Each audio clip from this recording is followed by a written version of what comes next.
High all, welcome back to my channel পারমিতার থট। আর আশা করছি তোমরা সকলে ভালো আছো।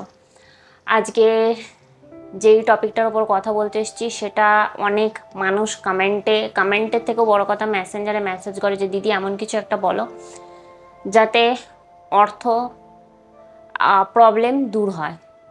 তো সেই নিয়েই কথাটা, তো চলো কথাগুলো শুরু করা যাক। দেখো, সবার প্রথম যেই কথাটা বলবো, আজকাল ভুলভাল মানুষ বা ভুলভাল মানুষের সংখ্যা অনেক বেড়ে গেছে, যারা হয়তো একটা তাবিজ দেবে, একটা কবজ দেবে, একটা মাদুলি দেবে, বা বলবে এই জল পোড়া খাও, নুন পোড়া খাও, তেল পোড়া খাও, তোমার অর্থকষ্ট দূর হবে, বা ঘরে একটা কোনো যজ্ঞ করিয়ে নাও, বা কোনো একটা পুজো করে নাও, তাতে অর্থকষ্ট দূর হবে। তাতে অর্থকষ্ট কতটা দূর হবে আমি জানি না, কিন্তু হ্যাঁ, প্রচুর অর্থ লাগে এবং অর্থ খরচা করেই এইগুলো করতে হয়। এবং করতে করতে মানুষ একদিকে যেমন মেন্টালি দুর্বল হয়ে পড়ে, তেমনি ইকোনমিক্যালিও তার ক্ষতিটা হতে থাকে। ঠিক আছে,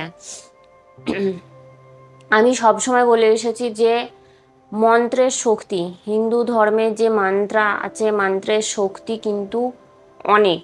সঠিকভাবে ভালোভাবে যদি মন্ত্রপাঠ করা যায়, কোথাও যেতে হবে না, এমন না যে একদম কোথাও তীর্থ করতে চলে যেতে হবে বা সেখানে গিয়েই মন্ত্রপাঠ করতে হবে বা কিছু, একদম না। ঘরে একটা নির্জন জায়গায় বসে যদি মন্ত্রপাঠ করো, বা ঘরের যেই দেবালয় থাকে সেই দেবালয়ের সামনে বসে যদি আমরা মন্ত্রপাঠ করি, তাহলে কিন্তু তার গুণ অনেক থাকে। ঠিক আছে, তার গুণ কোনো অংশে ওই যজ্ঞ, হোম, পুজো আচ্ছার থেকে কিন্তু কম হয় না। তো এমনই একটা মন্ত্রের কথা বলবো যাতে অর্থ প্রবলেম কিছুটা হলেও দূর হবে। সবার প্রথম একটা কথাই বলবো যে এমন কোনো মন্ত্র বা এমন কোনো শক্তি নেই যে চুপচাপ কোনো মানুষ বসে থাকবে তার অর্থ প্রবলেম চলে যাবে বা অর্থ কষ্ট চলে যাবে।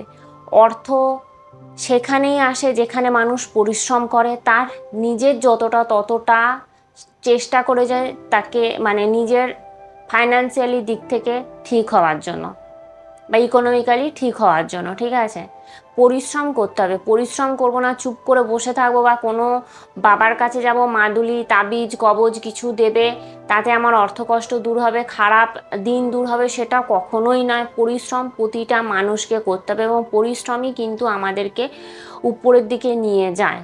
আমাদের শিক্ষা, আমাদের পরিশ্রম আমাদের কিন্তু উপরের দিকে নিয়ে যায়। তাই সবার প্রথমে এই জিনিসগুলো করতে হবে। কিন্তু অনেক মানুষ এমনও আছেন যারা পরিশ্রম করছেন, টাকা ইনকামও করছে, টাকা আসছেও, হয়তো টাকা ঠিক মতন থাকছে না, বা কোথাও ধার দেনা হয়ে যাচ্ছে সেখানে দিতে হচ্ছে, বা রোগ জ্বালা এসে যাচ্ছে একটার পর একটা সেখানে দিতে হচ্ছে।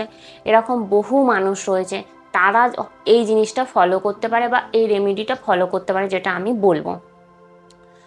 তো সবার প্রথম দেখতে হবে যেন আমরা পরিশ্রম করি, কুঁড়ে না হয়ে যাই। পরিশ্রম কিন্তু করতে হবে। মা লক্ষ্মী চুপ করে বসে থাকবে, অলস ব্যক্তিকে, অলস মানুষকে কিন্তু তিনি কোনোভাবেই সাহায্য করেন না, বা সেই ঘরে তিনি প্রবেশ করেন না। মা লক্ষ্মী সেখানেই যায় যেখানে শান্তি থাকে, যেখানে মানুষের মধ্যে আনন্দ থাকে এবং মানুষ পরিশ্রম করে নিজেরটা নিজে লাভ করবার জন্য।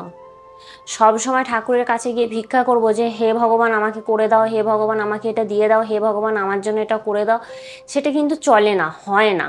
একটা টাইম পর্যন্ত হয়, কিন্তু তারপর আর হয় না। কারণ ভগবানও চান যে আমরা নিজেদেরটা নিজেরা করি, প্রথম স্টেপটা আমরা নিই, তারপরে তিনি অবশ্যই আমাদের সাথে আছেন। ভগবান, ঈশ্বর, আল্লাহ, যে যেনাকে বিশ্বাস করেন তিনি অবশ্যই আমাদের সাথে থাকেন, কিন্তু প্রথম স্টেপ আমাদের নিতে হবে। আর সব থেকে বড় কথা, মানুষ অনেক অপ্রয়োজনীয় খরচা করে। অপ্রয়োজনীয় খরচা করা কিন্তু বন্ধ করতে হবে। অপ্রয়োজনীয় খরচা করা বন্ধ না করলে কিন্তু টাকা কখনোই থাকবে না। যেখানে প্রয়োজন সেখানেই খরচা করো।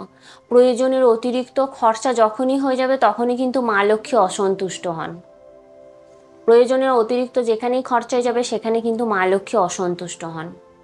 প্রয়োজনের অতিরিক্ত খরচা আমাদের করা যাবে না। এখন যা দ্রব্যমূল্য বেড়েছে, আমাদের যতটা লিমিট, যতটা প্রয়োজন আমরা ততটাই খরচা করব, তার বেশি না। এরপরও যদি হ্যাঁ, মানুষ যারা টাকা ইনকাম করছে, যাদের ঘরে থাকছে না, যারা তাদের 100% দিচ্ছে, হয়তো তাও থাকছে না, তাদের জন্যই একটা মন্ত্র আমি বলবো। সেটা হচ্ছে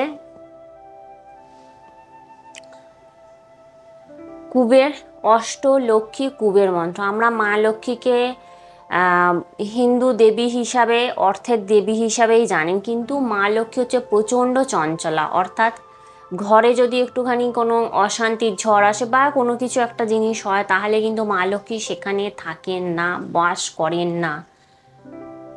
কথাতেই আছে মা লক্ষ্মী বাসনের যে ঠোকাঠুকির শব্দ, সেই শব্দতেও কিন্তু তিনি থাকেন না। তিনি অত্যন্ত শান্তিপ্রিয় দেবী। মা লক্ষ্মী চঞ্চলা, তাই দেবালয় যেটা আছে সেখানে মা লক্ষ্মীর পাশাপাশি ধন কুবের, যিনি কুবের দেবতা, তার একটা মূর্তি বা ফটো অবশ্যই রাখবেন। আর মা লক্ষ্মীর ফটো তো আমাদের প্রত্যেকের দেবালয়েই থাকে, প্রত্যেকের সিংহাসনেই থাকে।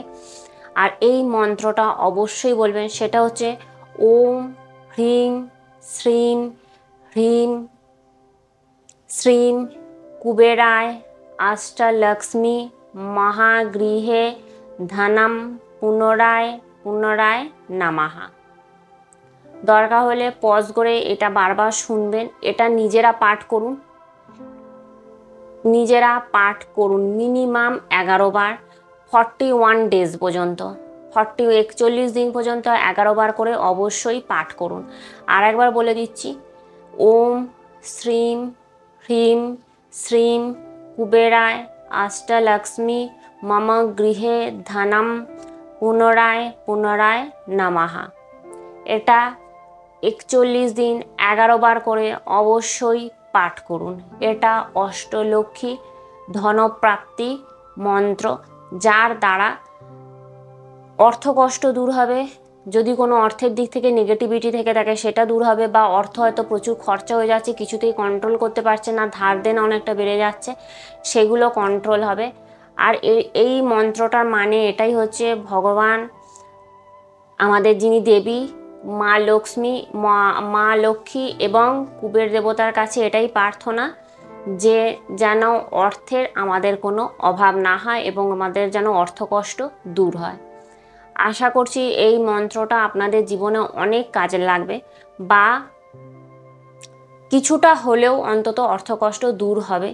তবে বারবার যেটা বললাম যে কিছু করব না, চুপ করে বসে থাকবো, শুধু মন্ত্র শুনবো, মন্ত্র পাঠ করব, তাহলে কিন্তু কখনোই হবে না, কখনোই কোনো কাজ হবে না। যদি কেউ এরকম বলে থাকে যে শুধু মন্ত্র শোনো, মন্ত্র পাঠ করো, তাহলেই হবে, তোমাদের কর্ম তোমাকে করতে হবে না, তাহলে সে সম্পূর্ণ মিথ্যে কথা বলছে। কারণ ভগবান শ্রীকৃষ্ণ গীতাতে বারবার বলে গেছেন আমাদের কর্ম আমাদেরকে করতে হবে।